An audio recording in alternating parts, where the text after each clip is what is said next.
and the stories about Perry during his earlier life. Good afternoon, everyone. Thank you for being here. My name is Brian Thomas. I've been a close friend of Perry and his family over the last 12 years. My son Jack first met Perry's son Ricardo in kindergarten on the first day, and they became best friends ever since. It wasn't long until Marta and Kimberly also became friends. One day after work, I was invited to Perry's house and met him for the first time.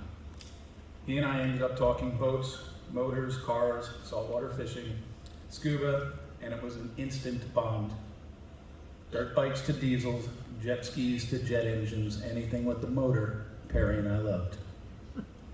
When I look here today, I see many people that were positively influenced by Perry and his loving and positive demeanor. We've heard so much about that today. Perry and I first started talking about his Hatteras 48 long-range cruiser named Island Spirit.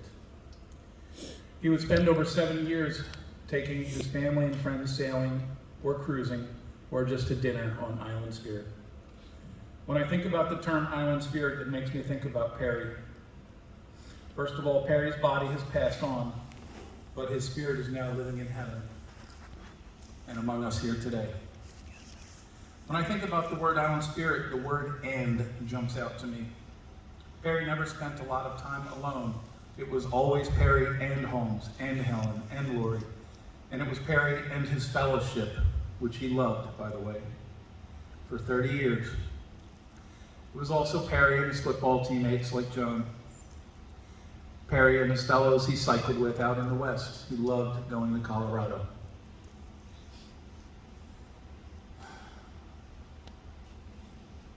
It was Perry and his loving wife, Marta, and Lilia, and Ricardo.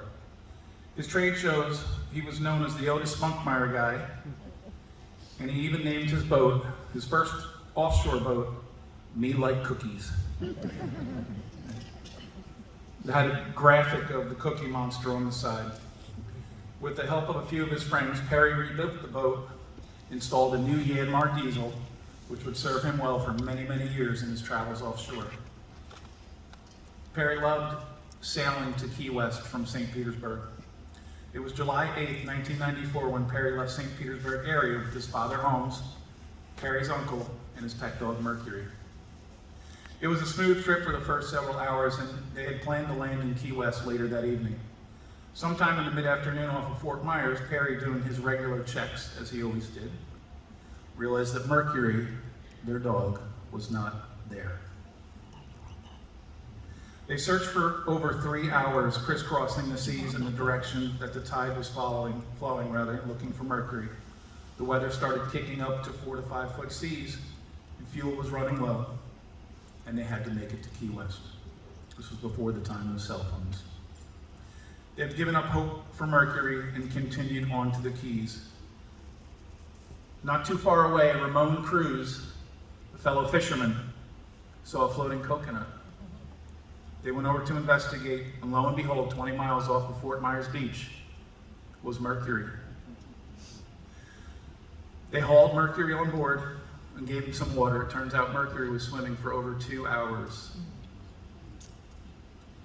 Luckily, 2 days before the trip, Perry had put a new dog tag on Mercury with his contact information, and the phrase said, "My ticket home, my owner cares." Helen received a call from Pinellas County Animal Control stating that the dog was found 20 miles offshore. She was frantically thinking the boat had sunk and Mercury was the only survivor. Helen drove 3 hours down to Fort Myers to retrieve the dog and 3 miles home. It was 2:30 a.m. when she received a call from Perry from Key West stating they made it home safely. Perry started to cry when he heard Mercury was alive. My ticket home, my owner cares. We all know how much Perry cared about everyone here. When I think about the term Island Spirit, I think about the term land. Many of us only traverse the land, but Perry conquered the sea, he conquered the air, He loved snorkeling and scuba diving. He also loved flying a plane. He received his own pilot's license and would often take Marta on special dates, whether it was lunch or dinner,